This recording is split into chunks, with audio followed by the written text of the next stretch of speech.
সংসদ সদস্য আনোয়ারুল আজিম আনার হত্যাকাণ্ডে জড়িত সন্দেহে জিজ্ঞাসাবাদের জন্য ঝিনাইদহ জেলা আওয়ামী লীগের সাধারণ সম্পাদক সাইদুল করিম মিন্টুকে আটক করেছে গোয়েন্দা পুলিশ।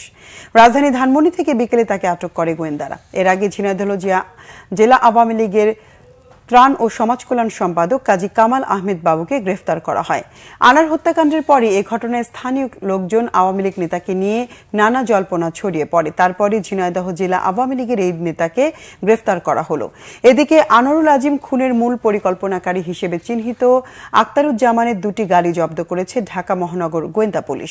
রাজধানীর গুলশানে আক্তারুজ্জামানের ভাড়া বাসার গ্যারেজ থেকে গেল শনিবার গাড়ি দুটি জব্দ করা হয়। এছাড়াও গ্রেফতার 4 আসামির মুঠোফোনের কথোপকথন, কল রেকর্ড এবং কি ধরনের তথ্য তারা আদান প্রদান করেছেন তা জানতে আদালতের নির্দেশনার অপেক্ষায় রয়েছে পুলিশ।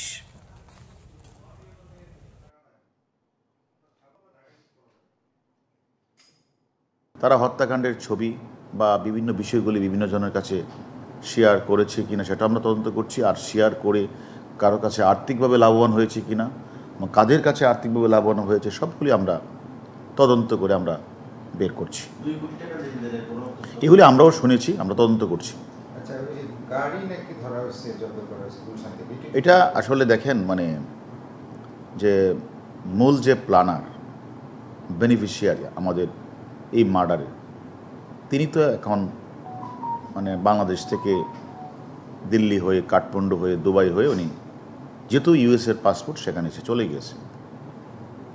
তাকে আমরা ধরতে না পারলেও মোটামুটি বাকি আসামিদের সম্পর্কে আমরা গতিবিধি লক্ষ্য পেয়েছি এবং তাদেরকে আমরা অনেককে আমরা গ্রেপ্তারও করেছি এবং একজন ইন্ডিয়াতেও গ্রেপ্তার হয়েছে জিহাদ, আরেকজনকে আমরা এনসিবির মাধ্যমে কান্ট্রু এসপিসিবিকে আমরা সহায়তা করে সেও কাঠমান্ডু পুলিশ সিয়ামকেও গ্রেপ্তার করেছে। সেই সিয়াম এখন ইন্ডিয়াতে আছে।